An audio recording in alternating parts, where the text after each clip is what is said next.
Benches کے اختیار سماعت کے تعین کے حوالے سے توہین عدالت کیس کی سماعت ہوئی ہے۔ کیس کاز لسٹ سے کیوں ہٹایا؟ سپریم کورٹ نے ایڈیشنل رجسٹرار سے تحریری جواب طلب کر لیا ہے۔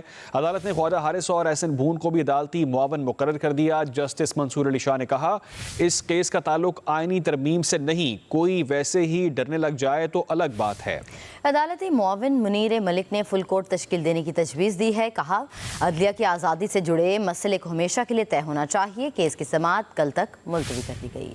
بینچز کے اختیارات سے متعلق کیس مقرر نہ کرنے پر توہین عدالت کے کیس کی سماعت سپریم کورٹ میں ہوئی۔ اٹارنی جنرل نے عدالتی معاونین پر اعتراض اٹھایا تو عدالت نے خواجہ حارث اور احسن بھون کو بھی عدالتی معاون مقرر کر دیا۔ ایڈیشنل رجسٹرار نظر عباس پیش ہوئے۔ جسٹس منصور علی شاہ نے استفسار کیا آپ نے کاز لسٹ سے کیس کیوں ہٹایا تھا؟ آج ہی اپنا تحریری جواب جمع کرا دیں۔ جسٹس منصور علی شاہ نے کہا اس کیس کا تعلق پریکٹس اینڈ پروسیجر کمیٹی کے اختیارات سے ہے، نہ کہ آئینی ترمیم سے، کوئی ویسے ہی ڈرنے لگ جائے تو الگ بات ہے۔ عدالتی معاون منیر ملک نے کہا ایک جوڈیشل آرڈر کو انتظامی حکم سے بدلا نہیں جا سکتا۔ اگر یہ کیس غلطی سے ریگولر بینچ میں بھی لگا تھا تب بھی اب اس پر جوڈیشل آرڈر ہو چکا۔ جوڈیشل آرڈر کو دوسرا جوڈیشل آرڈر ہی بدل سکتا ہے۔ منیر ملک نے فل کورٹ تشکیل دینے کی تجویز بھی دے دی۔ کہا اس مسئلے کو ہمیشہ کے لیے طے ہونا چاہیے کیونکہ یہ عدلیہ کی آزادی سے جڑا ہے۔ عدالتی معاون حامد خان نے کہا انتظامی فورم عدالتی احکامات پر عمل درآمد کا پابند ہوتا ہے۔ سپریم کورٹ آئین کے مطابق ہی قائم کی گئی ہے۔ آئین میں لکھا ہے سپریم کورٹ میں چیف جسٹس اور دیگر ججز ہوں گے۔ جسٹس منصور علی شاہ نے کہا اٹارنی جنرل صاحب کیا ہمارا شمار دیگر ججز میں ہوتا ہے؟ ویسے ہی پوچھا تھا، آج کل پتہ نہیں چلتا۔ جسٹس عقیل عباسی بولے اب تو ہم شاید دیگر ججز ہی رہ گئے ہیں۔ کیس کی سماعت کل تک ملتوی کر دی گئی۔